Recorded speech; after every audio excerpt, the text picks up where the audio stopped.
We're always willing to roll up our sleeves and do what needs to be done.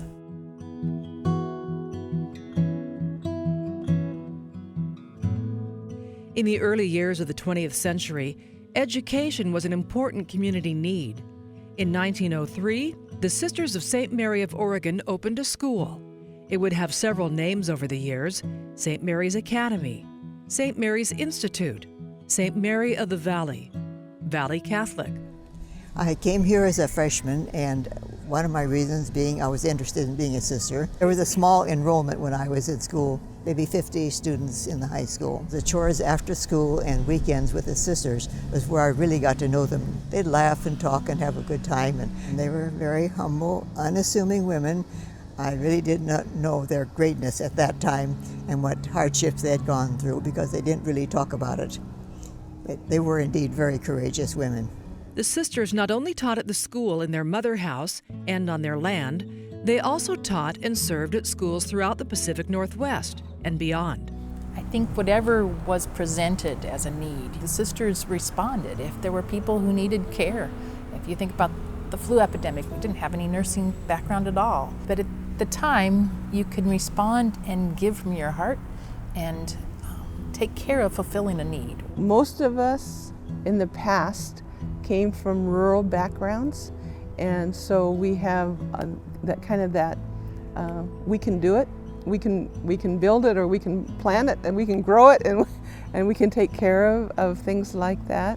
In 1963, the sisters responded to another need in the Beaverton area, providing nursing care for the elderly by opening Maryville. The elderly population of the United States was obviously growing. Even here in Beaverton, they didn't have senior citizen assisted living.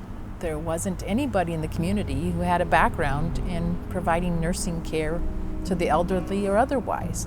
At that time, Sister Teresa Ann and Sister Geraldine Bernards had begun to go into nurses training. When we came home from teaching school, they were waiting for us in the parking lot, literally.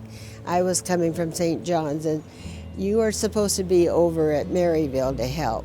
So having no education, no how to bathe people, how to brush teeth, it was just kind of learn as you went along. Throughout our history, it often meant you jumped into a classroom, you jumped into a caregiving situation, and later you were perhaps receiving summer classes or other things, and your degree was earned kind of alongside of hands-on training, which is a very different methodology than we do today.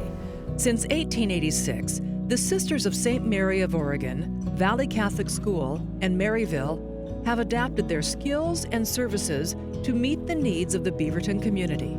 Civilization changes, and if you're going to be successful of spreading the gospel, then you need to change too.